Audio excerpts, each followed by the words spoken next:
Have you ever worked alongside people every day while carrying a story that nobody knew? For years, I did. Welcome back to Diagnosis and Beyond. I'm your host, Angel Marie Carson. I've been a speech-language pathologist for 30 years, a brain cancer survivor for 16. So once my children graduated from high school, I was able to go work for a clinic. While I am a brain cancer survivor, but most people I worked with never knew that part of my story. My disability was invisible to them, but there were obvious signs, no visual reminders of what I had survived, yet some effects remain.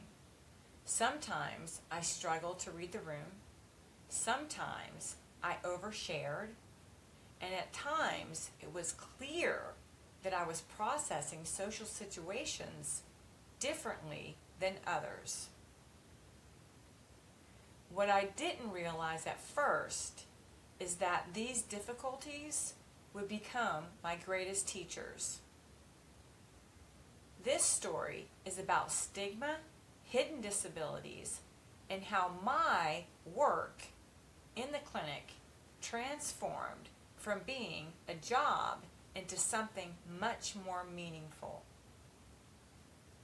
You see, when people think of disabilities, they often think about what they can see. But invisible disabilities can be much harder to understand because there's no visual clues to explain the person's behavior, communication style, or challenges. As a speech-language pathologist, I often found myself wondering why certain interactions felt difficult for me. Like when I was in an IEP meeting, I was feeling intimidated by the school psychologist or the counselor, and I was having word finding because remember I lost my speech after my surgery, so I was continuing to have anxiety when I was in meetings and I had to do a lot of talking. So sometimes I sensed that the people saw me as different because I struggled with my word finding at times. And even if they couldn't explain why, they saw me as different because they saw the anxiety when I went to speak to explain my portion of the testing. They saw my anxiety in those meetings. So they judged me on that. They couldn't explain why because I didn't share that I was a brain cancer survivor. They had to assume because I didn't share that I was. And so they had to fill in the gaps and make assumptions about me. That experience gave me a new perspective on stigma. I began to see how many of my students were navigating their own unseen challenges, whether it be their learning disability, mental health struggles, family issues, chronic illness, trauma, or simply feeling misunderstood. But suddenly, I wasn't just teaching them about language. I was teaching them how to be human beings. The more I reflected on my own experiences, the more empathy I developed for my students. I understood what it felt like to be judged for something that people cannot see. I understood the frustration of being misunderstood, and I understood how exhausting it can be to constantly wonder whether you should explain yourself or stay quiet. What changed me the most was realizing that my role wasn't just about teaching them language skills as a speech pathologist.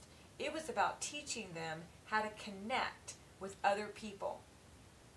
Every day became an opportunity for me to engage with people, to listen more carefully, and to create spaces where my students felt seen and valued, even when their struggles weren't obvious.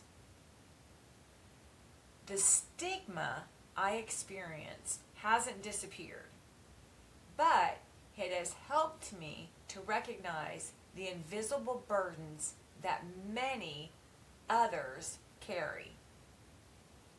And that wider perspective has made me a better speech-language pathologist, a better colleague, and ultimately a better human being. So today, I don't really explain that I'm a brain cancer survivor to just everybody, but I do recognize how the experience of surviving brain cancer for this long has shaped the way I see the world. Because stigma often thrives in what we don't understand. Yet every person we meet is carrying a story that we'll never fully know. My students taught me compassion starts when we stop making assumptions and start being curious about each other's experience.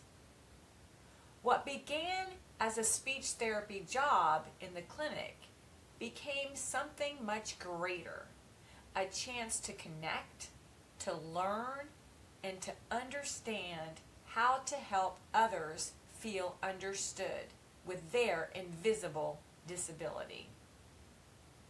And perhaps that's the most important lesson of all. Sometimes the challenges we hide become the very things that helps us understand others more deeply. Thank you for watching. If this story resonated with you, I'd love to hear your comments below. Don't forget to like, subscribe, and share this video with someone who might need the reminder that our differences don't diminish our value, they deepen our humanity. Thank you for watching Diagnosis and Beyond. I've been your host, Angel Marie Carson, and I've just explained how my stigma helped me become a better speech therapist for my students to understand and have compassion for their hidden disability. Thank you so much again for watching. I'll see you next time. Bye-bye.